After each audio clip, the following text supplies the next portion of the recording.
Estudo Bíblico. Série Ouvindo a Voz de Deus. Apresenta estudo número 11. Os 6 passos da salvação. No estudo anterior, aprendemos que vamos viver com Cristo na nova terra, onde habitará a justiça. Deus proverá um lar eterno para os remidos e um ambiente perfeito para aqueles que hoje buscam fazer a sua vontade.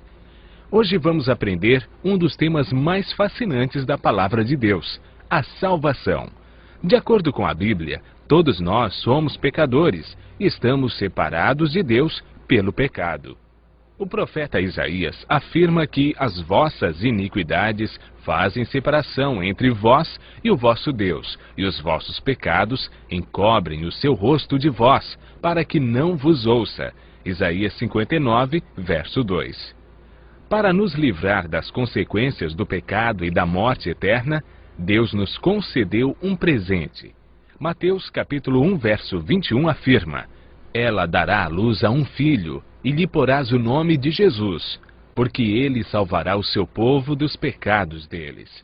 O evangelista João, no capítulo 3, verso 16, afirma: Porque Deus amou o mundo de tal maneira que deu seu Filho unigênito, para que todo aquele que nele crê não pereça, mas tenha a vida eterna.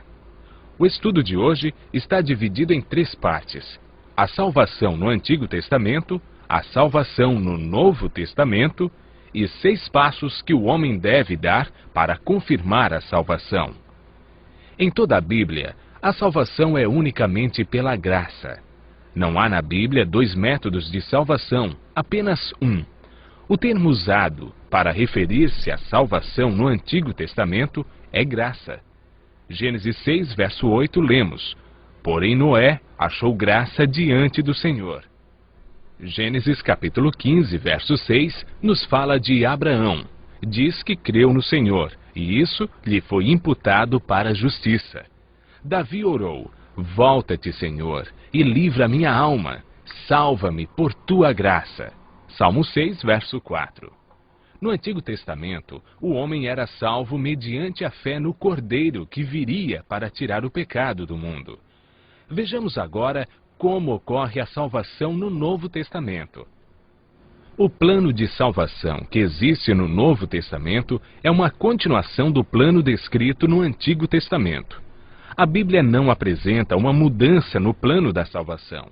Lemos em Atos 15, verso 11, uma das crenças da Igreja Apostólica. Mas cremos que fomos salvos pela graça do Senhor Jesus, como também aqueles o foram. O apóstolo Paulo, em sua carta aos Efésios 2, verso 8, confirma que a salvação é por meio da graça. Porque pela graça sois salvos, mediante a fé, e isto não vem de vós, é dom de Deus.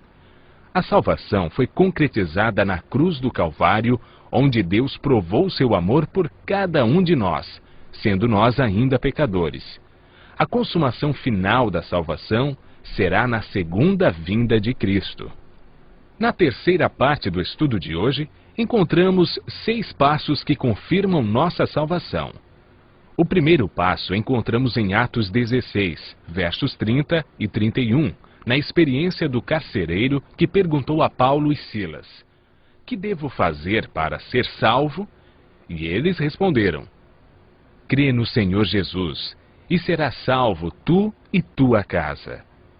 Não existe salvação sem crença no Senhor Jesus como o Cordeiro de Deus que tira os nossos pecados.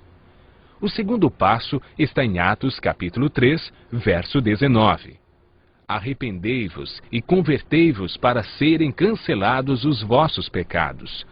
Toda pessoa que aceita Cristo passa por esse processo de arrependimento e conversão, ou seja, o abandono das coisas erradas. Biblicamente, arrependimento é repensar, deixar de praticar o que é mal, mudança de rumo. A conversão é chamada também na Bíblia de novo nascimento.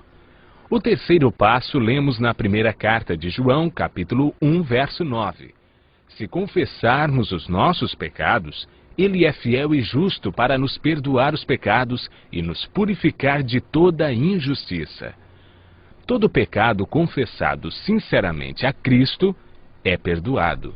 Não importa o que fizemos no passado, Deus nos concede o seu perdão, não levando em conta os tempos de ignorância.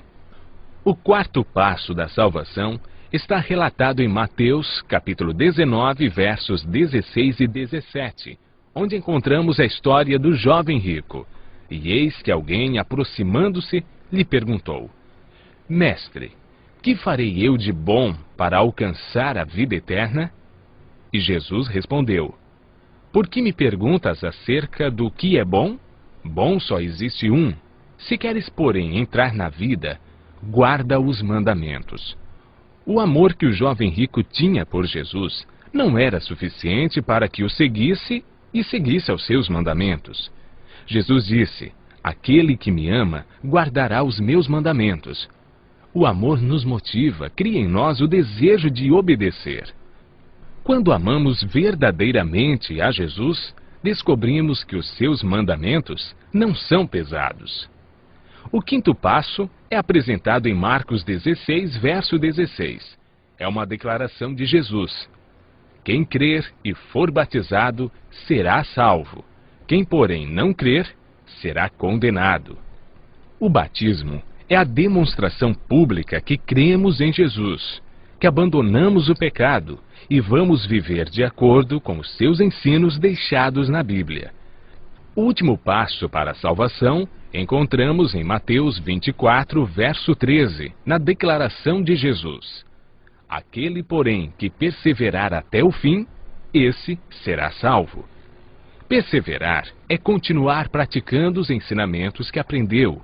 É a capacidade de continuar, apesar dos obstáculos, dificuldades que encontramos pelo caminho.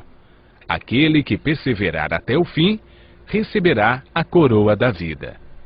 Deus, em seu infinito amor e misericórdia, fez com que Cristo, que não conheceu pecado, se tornasse pecado por nós, para que nele fôssemos feitos justiça de Deus. Isaías 53, verso 5, afirma que ele foi traspassado pelas nossas transgressões e moído pelas nossas iniquidades. Por meio do Espírito Santo, nascemos de novo e somos santificados. O Espírito Santo renova nossa mente, escreve a lei de Deus em nosso coração e recebemos o poder para levar uma vida santa. Permanecendo nele, nos tornamos participantes da natureza divina e temos a certeza da salvação. Jesus nos dá o seu poder quando o aceitamos. João 1, verso 12, afirma que a todos quantos o receberam, deu-lhes o poder de serem feitos filhos de Deus, a saber, aos que creem no seu nome.